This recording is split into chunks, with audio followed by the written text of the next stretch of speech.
Est-ce que être malade veut dire qu'on doit s'appauvrir? Ben, voici le sujet de mon vidéo aujourd'hui et je vous explique pourquoi j'ai décidé de le faire.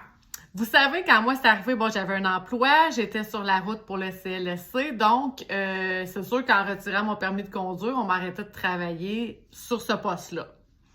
Mais mon lien d'emploi est encore réel parce que, en fait, je restais infirmière, mais je ne peux plus être infirmière à domicile. Donc, c'est ce qu'on avait supposé au départ. Et puis là, bon, vous connaissez la bureaucratie du Québec, donc on peut pas créer de poste pour toi, on peut pas faire ci, on peut pas faire ça, fait que mets-toi sur la liste de rappel. Fait que tout ça pour vous dire que 12 ans plus tard, je suis probablement encore sur la liste de rappel. Donc, tout ça pour vous dire que au départ, j'avais absolument plus rien qui rentrait. Évidemment, j'ai un lien d'emploi, mais personne me donne du travail, donc j'ai rien qui rentre. Hein? Ça a été comme ça les premiers mois. Et ensuite, c'est le médecin qui m'a signé l'invalidité dans le fond total. Donc là, j'ai pu au moins recevoir la rente d'invalidité du Québec pour me permettre d'avoir la rente de 1 000 $ par mois, malgré que j'avais un loyer de 900, mais quand même, tu sais, ça me permettait de garder un toit, c'était déjà ça. Donc, ça m'a inspiré aujourd'hui une vidéo sur les aides financières que vous pouvez avoir avec le côté provincial et le côté fédéral. Donc, j'aimerais ça vous les donner. C'est sûr que c'est beaucoup d'informations, mais je vais laisser les informations au bas de l'écran aussi et je vais vous les dire verbalement. Parce que quand ça arrive, là, on ne sait pas tout le temps où se mettre, puis on ne sait pas quelle aide financière on peut recevoir, on ne sait pas nécessairement tout ce qui existe, puis en même temps, avec les années aussi, il y a des nouveautés. Donc, j'ai essayé de faire un petit topo de tout ça et de diviser ça en sous-groupes pour vous mettre ça plus clair. Ça se peut aussi que dans mes recherches personnelles, j'aie fait des erreurs. Je m'en excuse si jamais c'est le cas. J'ai quand même sorti ma petite chemise de comptable là, pour avoir l'air d'être sérieuse, mais ça reste que c'est des recherches personnelles. Mais restez jusqu'à la fin, je vais vous donner 2 organismes qui peuvent vous aider à vous démêler dans tout ça si jamais c'est pas clair ou que vous avez besoin d'aide. Donc, je commence par les faibles revenus, OK? Donc, à quoi vous pouvez avoir accès en étant considéré comme faible revenu. Donc, à l'assurance emploi, OK? Programme de solidarité sociale, l'aide sociale, évidemment, mais qui est une aide temporaire. Donc, ça, normalement, c'est donné, mais dans l'espoir que vous retournez sur le marché du travail dans un avenir approché. Programme crédit d'impôt au soutien au logement. OK? Ça, habituellement, c'est pas plus que 170 $ par mois, mais c'est quand même mieux que rien si jamais vous êtes comme entre deux chaises. Là, vous n'êtes pas assez pauvre pour avoir droit, disons, à un loyer à prix modique, mais vous n'êtes pas assez riche non plus pour vous payer des loyers à 1 200 $. Ben, au moins, ça vous permettrait de descendre un petit peu votre facture par mois de loyer. Programme dentaire canadien.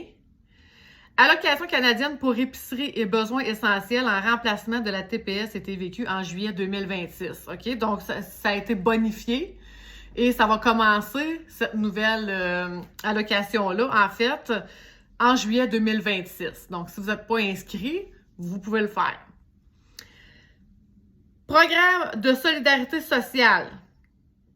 Programme de revenus de base. Ça vous permet de travailler, disons, selon vos capacités, mais en étant capable quand même d'avoir un revenu de base par mois. OK? Donc, c'est pas l'aide sociale. C'est vraiment, vous pouvez continuer d'avoir un revenu qui s'accumule. Bon, dépendamment de combien vous faites, évidemment, mais vous êtes assuré d'avoir au moins ce revenu-là de base aussi pour vous aider. Là, je vous donne pas de montant parce que ça diffère, c'est ça toujours de combien vous gagnez, donc ça serait trop précis pour rien. Pour les personnes âgées, vous pouvez aussi aller chercher prestations sécurité de la vieillesse, donc pour les 65 ans et plus. Supplément de revenus garantis pour les 65 ans et plus aussi. Et crédit d'impôt soutien aux aînés pour les 70 ans et plus. Pour ce qui a attrait à l'handicap seulement, donc, ce qui nous touche. Crédit d'impôt pour personnes handicapées, ça c'est le CIPH, OK? Si vous êtes accepté au CIPH, vous avez automatiquement le droit de recevoir le PCPH, ça qui est la prestation canadienne pour les personnes handicapées, qui est le 200 $ par mois, que ça fait pas longtemps ça non plus que ça a été mis en branle.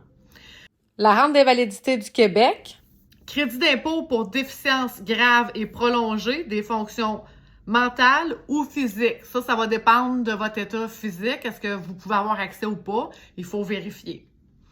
Supplément pour enfants handicapés, pour les parents qui ont un enfant ayant un handicap.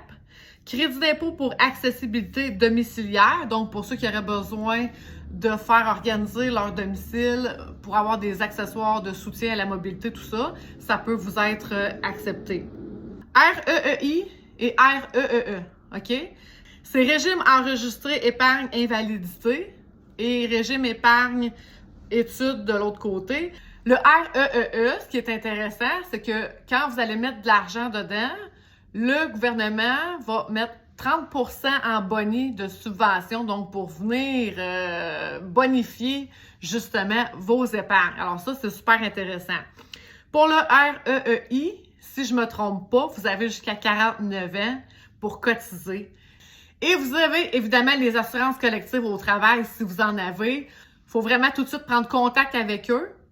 Et puis s'assurer d'avoir un suivi dans notre dossier puis que les assurances puissent rentrer en ligne de compte éventuellement. Parce que ça, c'est pas des affaires qui se règlent en 2 semaines, là, OK? Moi, du moment où ils m'ont dit qu'il fallait que je m'en aille sur la liste de rappel, au moment où j'ai fini par recevoir mes assurances salaires, il s'est passé quand même au total, là, presque 6 mois. OK? Donc, 6 mois où là-dedans, j'ai eu au moins les 3-4 premiers mois que j'avais rien pantoute.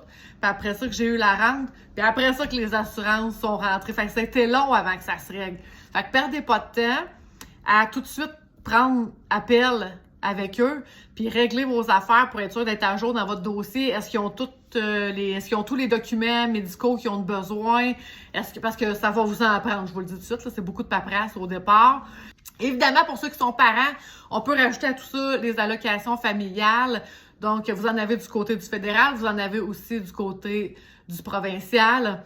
Si jamais, justement, je vous dis tout ça, mais là, vous essayez de chercher sur Google, vous n'êtes pas sûr des critères, je vous donne 2 organismes qui peuvent vous aider à vous démêler dans tout ça et vous apporter leur aide. Ça s'appelle Finautonome et Office des personnes handicapées du Québec. C'est 2 organismes qui sont là pour vous aider, donc gênez-vous pas pour prendre contact avec eux. S'il y aurait des choses que j'ai pas pensé, écrivez-le en commentaire, s'il vous plaît. Ça va aider les autres aussi à être au courant puis à pouvoir s'inscrire. Merci de soutenir ma chaîne et l'inclusion.